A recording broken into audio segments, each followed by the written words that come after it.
if that's what works for you, then that's fine. I'll periodically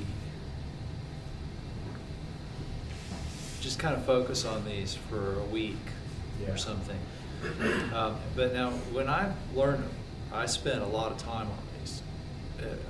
And I was meditating twice a day, and at least one of those times was exclusively on Metta Bhavana or Tonglen, and then the rest of the Brahmaviharas came into it. So I got pretty literate with working within those. But if you've been doing a lot of like Zazen or Vipassana or something like that, and that's kind of keeping you where you want to be, and you want to bring this into that process periodically, then that's great. If you were new to meditation, I might give you a different answer.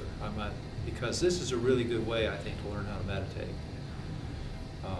But for you and for someone who's an experienced meditator, do this when you feel like you need to do it. If there's something going on, bring this to that process.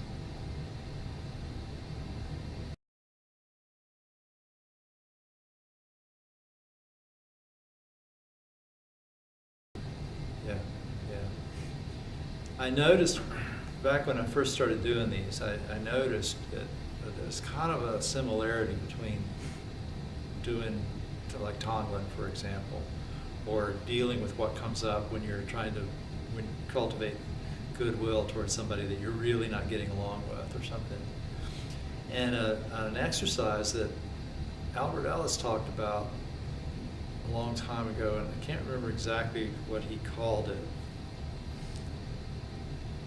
but he would basically have you sit and kind of meditate on they didn't call it meditation, but you're just kind of sitting with your eyes closed and calling to mind a situation that you get upset about, and let yourself get upset. And then you change the upsettedness by changing what you're thinking about. And I recognized that this was kind of what I was doing when I would do Tonglen or Metta Bhavana, and I would reach the person that I was, a situation that I was upset about, or a person I was angry at, that would come up because I'm sitting there thinking, may you be free from suffering. No, you bastard, I want you to stop.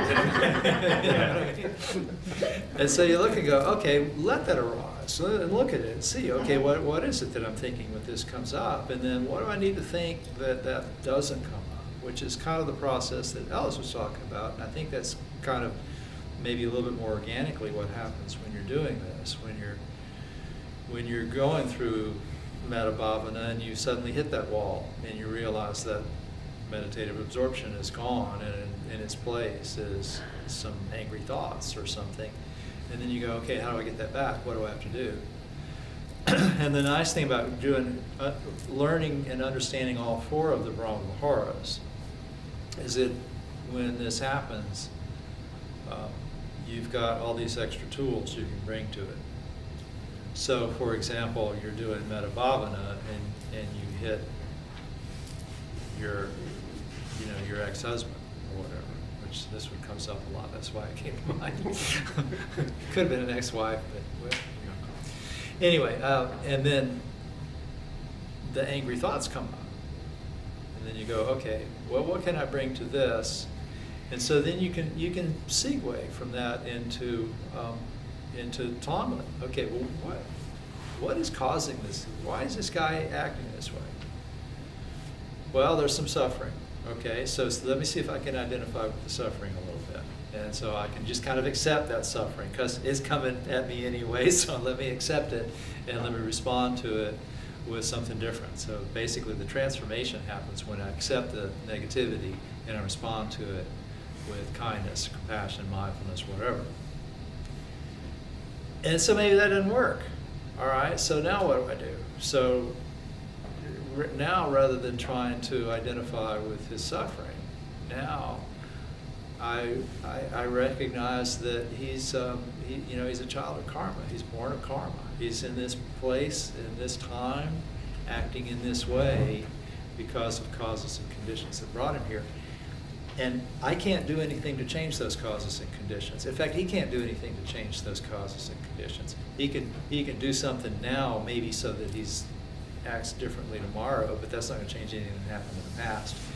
And so then, well, okay, so maybe I can at least bring some equanimity to this situation. So if I can't really wholeheartedly wish him peace and happiness, I can at least have balance in my responses to what's going on. So that's kind of the whole process of this. So I encourage y'all to work with it, especially, you know, if you're going through a tough time or something like that, or when you're going through a tough time. Bring this in and, you know, start with metta bhavana. Always start with goodwill. Always start with goodwill. Always start with goodwill. In fact, every time I meditate, I start with goodwill.